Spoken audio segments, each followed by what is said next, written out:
Cyber হামলার শিকার হয়েছে ইউরোপের একাধিক গুরুত্বপূর্ণ বিমানবন্দরে সেবাদানকারী প্রতিষ্ঠান কলিন্স এরোস্পেস। যাত্রীদের চেক ইন ও বোর্ডিংয়ের জন্য ব্যবহার করা সফটওয়্যারটিতে সাইবার হামলা হয়েছে। ফলে ব্রাসেলস, বার্লিন, লন্ডনের হিথ্রো সহ বিভিন্ন বিমানবন্দরে কার্যক্রম সামলাতে হিমশিম খাচ্ছে কর্তৃপক্ষ। একাধিক এয়ারলাইন্স তাদের ফ্লাইট বিলম্ব এবং অনেক ক্ষেত্রে বাতিল করতে বাধ্য হয়েছে। এতে যাত্রীরাও পড়েছেন ভোগান্তিতে। সৃষ্টি ঘটকের রিপোর্ট। সাইবার হামলার এক ঘটনায় ইউরোপের বিভিন্ন দেশের বড় বড় অনেক বিমানবন্দরে ফ্লাইট বিলম্ব বা বাতিল হয়ে গেছে। পুরো ইউরোপের বেশিরভাগ বিমান সংস্থার জন্য চেক ইন ও বোর্ডিং সিস্টেম সরবরাহকারী প্রতিষ্ঠান কলিন্স এরোস্পেসের সাইবার হামলার ঘটনায় এ সমস্যা দেখা দেয়। সফটওয়্যারে হামলা হওয়ার কথা নিশ্চিত করেছে প্রতিষ্ঠানটি। আমি মালয়েশিয়া এয়ারলাইন্সের ফ্লাইটে চেক ইনের জন্য 2 ঘন্টারও বেশি লাইনে দাঁড়িয়ে আছি।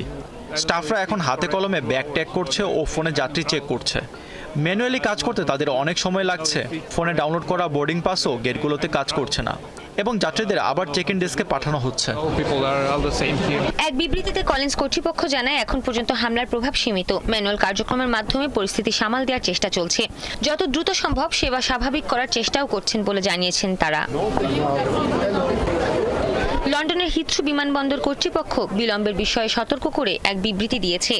যাত্রীদের ভ্রমণের আগে এয়ারলাইন্সের সঙ্গে যোগাযোগ করে ফ্লাইটের সর্বশেষ অবস্থা জানার পরামর্শ দিয়েছে তারা। পাশাপাশি যাত্রী সেবা নিশ্চিত করতে বাড়তি কর্মী মোতায়েন করা হয়েছে।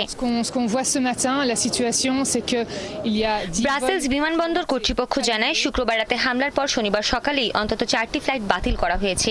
এর মধ্যে রুয়ান্ডা ও আমস্টারডামের ফ্লাইটও রয়েছে। সফটওয়্যার অচল হয়ে পড়ায় আপাতত স্বয়ংক্রিয় চেক ইন ও বোর্ডিং সেবা বন্ধ আছে। ফলে যাত্রীদের জন্য কেবল ম্যানুয়াল চেক ইন ব্যবস্থা চালু রাখা হয়েছে। এতে সময়সূচিতে বড় ধরনের প্রভাব পড়ছে এবং শেষ পর্যন্ত আরও ফ্লাইট বাতিল হতে পারে বলে আশঙ্কা করছে বিমানবন্দর কর্তৃপক্ষ। বার্লিন বিমানবন্দর কর্তৃপক্ষ এক বিবৃতিতে বলেছে, সাইবার হামলার কারণে যাত্রীদের দীর্ঘ সময় অপেক্ষা করতে হচ্ছে। তবে সমস্যা দ্রুত সমাধানে কাজ চলছে বলে আশ্বস্ত করার চেষ্টা করেছে তারা। পরিস্থিতি স্বাভাবিক হতে কত সময় লাগবে তা এখনও স্পষ্ট বুঝতে পারছে না ব্রাসেলস ও বার্লিন কর্তৃপক্ষ। সাইবার হামলার প্রভাব মোকাবেলায় সমাধান খোঁজার চেষ্টা চলছে।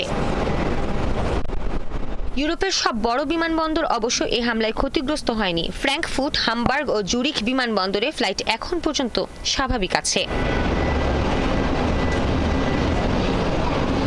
সৃষ্টি ঘটক, ৭১।